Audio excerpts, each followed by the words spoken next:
अपने घर में भी क्षमा कीजिए और क्षमा मांग लीजिए। हमारे पास में बहुत से ऐसे शिष्य हैं जो बिना गलती के भी 15 दिन में क्षमा मांग लेते हैं। प्रणाम करेंगे, गुरुदेव कोई भूल चूक हुई हो तो क्षमा कीजिए। और बहुत से शिष्य ऐसे सोने के पहले हमसे सब पूछते हैं, कुछ और आवश्यकता हो तो आज्ञा दीजिए, पूरा करके तब सो।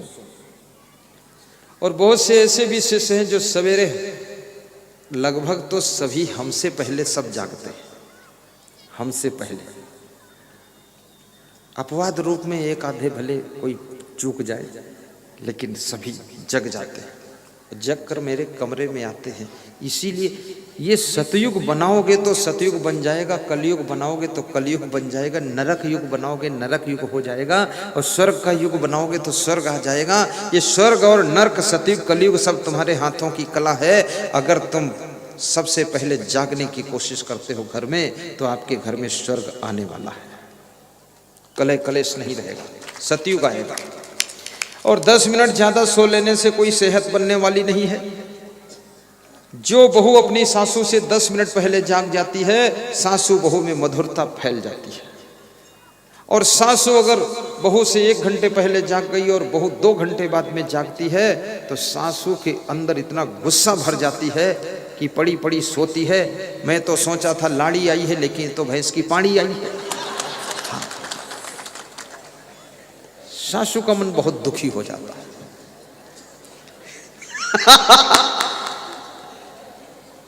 पड़े मत रहो, एकदम होशियार बनो। बड़ी विचित्र बात है। और आपके शरीर के अंदर इतना पवित्र आत्मा रूपी परमात्मा बैठा हुआ है कि जब जागना चाहो तब तुमको ये जगह देगा। ना घंटी की जरूरत, ना घंटे की जरूरत, ना घड़ी की जरूरत, ना रिंग कोई बजाने की जरूरत है। आप संकल्प लीजिए सोने से पहले कि इतने बजे उठना, उतने बजे आपकी आंख खोल देगा।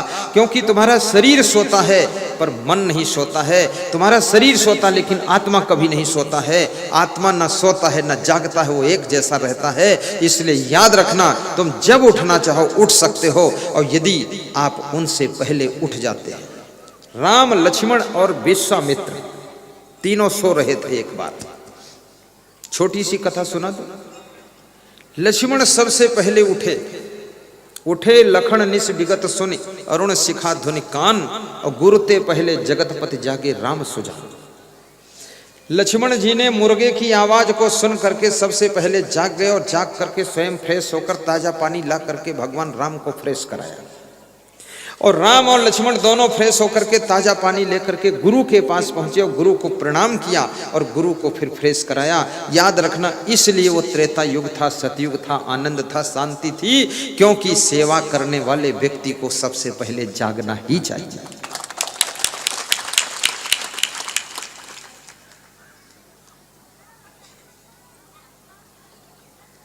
अधिक सोने से बुद्धि का स्मरण भी कम हो जाता है। अभी विज्ञान ने रिसर्च किया है, जो 8-8 घंटे सोते हैं उनकी बुद्धि का स्मरण बहुत कम हो जाता है, दिमाग के सेल्स डाउन हो जाते हैं।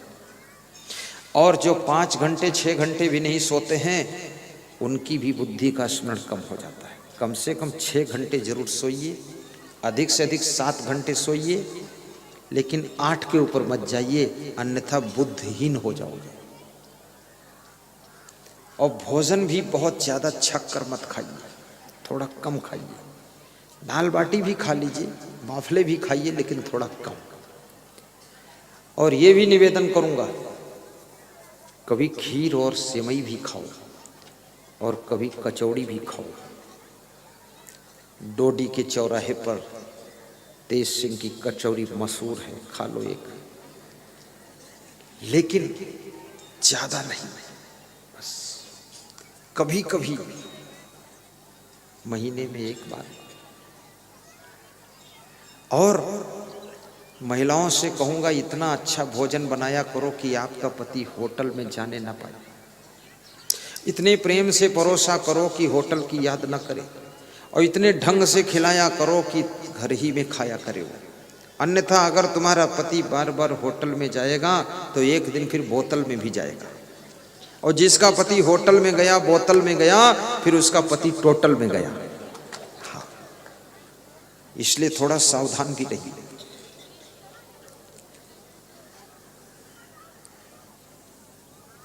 और अपने घर में हंसी खुशी का वातावरण बनाइए। देशभक्ति, गुरु भक्ति, मातृभक्ति, पितृभक्ति, भ्रातृभक्ति, ग्राम भक्ति भी रखिए। ग्राम के प्रति प्रेम होना चाहिए कि मेरे मेहतवाड़ा गांव का कैसे विकास हो, हमारे मध्य प्रदेश का कैसे डेवलपमेंट हो, हमारे भारत देश का कैसे सम्मान गौरव बढ़े। सन्यासियों में विवेकानंद ने जाकर के जो विदेशों में भारत का गौरव बढ़ाया था, वास्तव में धन्यवाद का पात्र सन्यासी था। आज आपके भारत देश का गौरव विदेशों में भी बहुत है। सन्यासी भले वहां जाए ना जाए, लेकिन टीवी चैनल के माध्यम से पूरे वर्ल्ड के 15 करोड़ लोग प्रवचन सुन रहे हैं वो संत का, जो संत आज मेहतवाड़ा में बैठकर प्रवचन सुना रहा है। 5 करोड़ लोग तो यूट्यूब में सुन रहे हैं। और प्रवचन ही एक ऐसी चीज है जो तुमको समझदार बनाएगा, महान बनाएगा, सुखी बनाएगा। और प्रवचन यदि तुमको मिलेगा तो केवल भक्ति से मिलेगा। इसलिए कबीर साहब कहते हैं, अरबों खरबों धन हो जाए, सूर्योदय से लेकर के सूर्यास्त तक लंबा राज्य हो जाए, यदि आपके पास में भक्ति नहीं है तो ये सब चीजों से शांति मिलने वाली नहीं है। आप धन से सामान खरीद सकते हो लेकिन सुख नहीं खरीद सकते। पैसे से बिस्तर खरीद सकते हो लेकिन विश्राम नहीं खरीद सकते हो। पैसे से भोजन खरीद सकते हो, भूख नहीं खरीद सकते हो। और पैसे से याद रखना दवा खरीद सकते हो लेकिन स्वास्थ्य नहीं खरीद सकते हो। और पैसे से कलम खरीद सकते हो, लिखने कला नहीं खरीद सकते हो। पैसा भी जिंदगी में जरूरी है लेकिन लिखने की कला अलग से आपको सीखना पड़ेगा। इसलिए पैसा सब कुछ नहीं है। ये शांति पैसे से नहीं मिलती है, सुख पैसे से नहीं मिलता है। ये समझदारी से सुख और शांति का जन्म होता है। और समझदारी सत्संग भक्ति से मिलती है। और सत्संग भक्ति मेहतवाड़ा में फ्री में मिल रहा है। जाकर सुनो और समझदार बनो।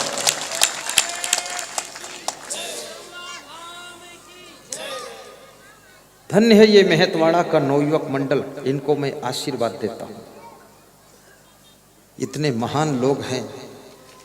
ज्यादातर छत्तीसगढ़ में मैं जाता हूं तो वहां बूढ़े लोग हमारा प्रवचन करवाते हैं, लेकिन ये रिकॉर्ड तोड़ दिया है कि हम नौजवान लोग प्रवचन करवा रहे हैं।